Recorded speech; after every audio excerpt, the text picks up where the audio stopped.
Vat, kaip atrodo mano dviratis po 1,5 metų naudojimo. Sėdynė nulūžus. Paprasčiausiai taip jau įsistatydavau po to. Nereikėdavo netgi prisukinėti. Pedalas vienas.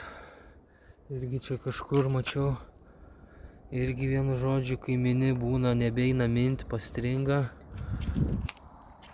Troselis pavarų nutrūkęs. Važiuodavau tik tais ant didžiausios pavaros galėdavau važiuoti. Buvo padanga galinė susprogus, tai gavau keisti.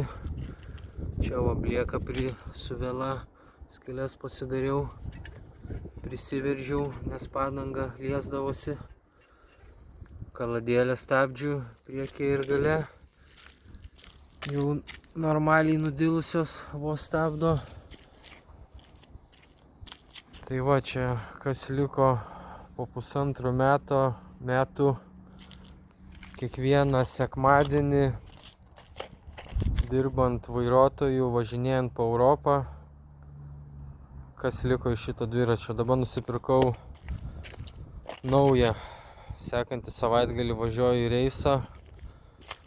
Reikės išbandyti.